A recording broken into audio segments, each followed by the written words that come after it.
बड़ी बहू वर्षा हर काम में बहुत तेज थी। वहीं छोटी बहू हर्षा हर काम आराम से करती। वर्षा को अपनी तेजी पर बहुत घमंड था।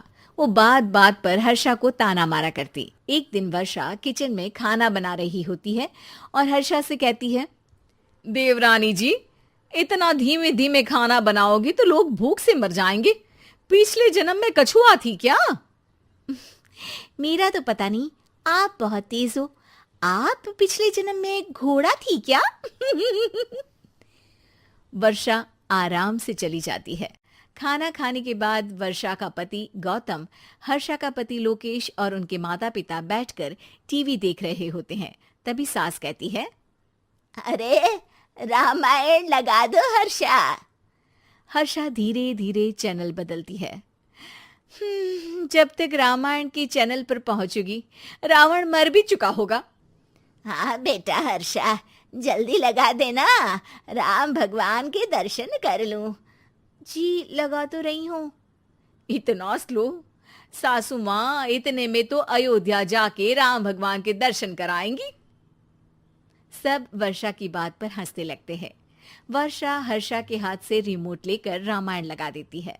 हर्षा बुरा नहीं मानती और वो भी हंसते हुए वहां से चली जाती है। एक दिन हर्षा खाना खा रही होती है। तभी वर्षा वहां आके कहती है, अरे कितना धीमे धीमे खा रही हो। इतने में तो शादी में 100 लोग खाना खा लेते। आधे घंटे से खाना खा रही हो तुम।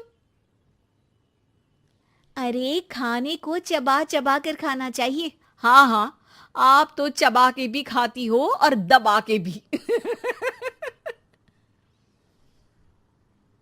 अरे आपको मेरे धीरे खाने से दिक्कत है या ज्यादा खाने से? अरे आप धीमे खाओ या ज्यादा खाओ मुझे क्या, बस मैं ये कहने आई थी कि सुबह कुछ मेहमान आ रहे हैं, जल्दी उठ के खाना बना लेना, देर मत करना। साथ में बनाते हैं ना। तुम्हारे साथ बनाऊंगी तो स्पीड को 5वें गियर से पहले गियर पर ले आना पड़ेगा। अरे भाई, तुम्हारे साथ रहकर तो मेरी तेज रफ्तार पर भी असर पड़ेगा और मैं भी तुम्हारी तरह हौले हौले काम करने लगूंगी सब। ठीक है, मैं पराठे बना लूंगी और सब्जी बना लूंगी। आप चपाती बना लेना और दाल बना लेना। हाँ हाँ ठीक है, पर अलग अलग ही बनाएंगे। अगले दिन हर्षा जल्दी उठ के काम करने लगती है और वर्षा सुबह उठ के ये सोच के वापस सो जाती है कि काम तो वो तेज कर ही लेती है। अगर थोड़ी देर सो भी जाएगी तो भी हर्षा से पहले तो काम निपटा ही लेगी। हर्षा बेटा, आज भगवान के लिए थोड़ा जल्दी हाथ चलाना। हाँ, मेहमान आने ही वाले हैं। जी हाँ माँ, आटा गूंद लिया है, आलू उबल रहे हैं, पराठे बनाने ही वाली हूँ, फिर सब्जी भी बना लूंगी। इतने में ही वर्षा वहां आ जाती है। माँ जी, मेरा तो आप टेंशन ही मत लो, अभी उठी हूँ, लेकिन देखना खाना फटाफट राजधानी एक्सप्रेस की स्पीड से बना दूंगी। इतने में ही मेहमान आ जाते हैं।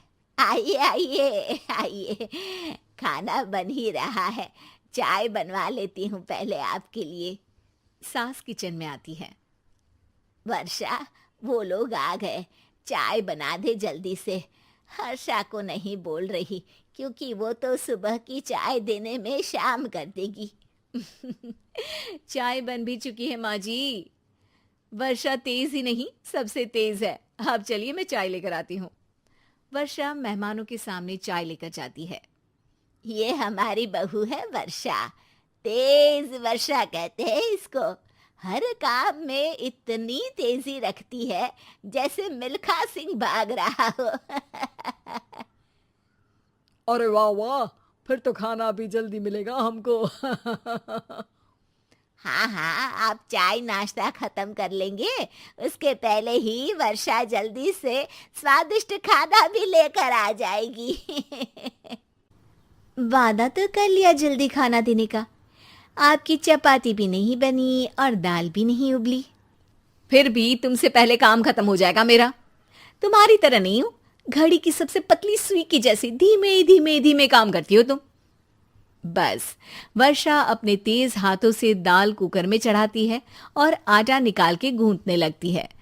थोड़ी देर में कुकर की तेज सीटी बजती है और वर्षा का हाथ डोल जाता है। आटे में पानी ज्यादा पड़ जाता है। अरे रे, आटा तो ज्यादा गीला हो गया। वर्षा जब रोटी बेलने लगी तो एक भी रोटी गोल नहीं बन रही थी। कोई रोटी श्रीलंका के नक्शे जैसी थी तो कोई रोटी ऑस्ट्रेलिया के नक्शे जैसी बनती। वर्षा चिढ़ जाती है। कुकर फिर से जोर से सीटी मारता है। सास बाहर से आवाज देती है। वर्षा बेटा, आज स्पीड थोड़ी कम लग रही है।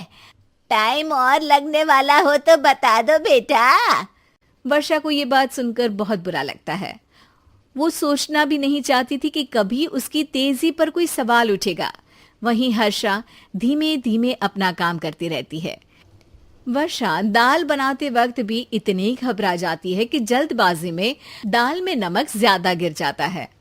वर्षा का खाना फिर भी हर्षा से जल्दी तो बन जाता है और जब खाना मेहमानों के सामने लगता है तो सब हर्षा के खाने की तारीफ करते हैं। अरे पराठे तो कमाल की बनी है और सब्जी भी।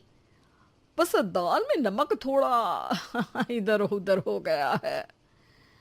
वर्षा को बहुत शर्म आती है और वो नीचे सर करके खड़ी रहती है।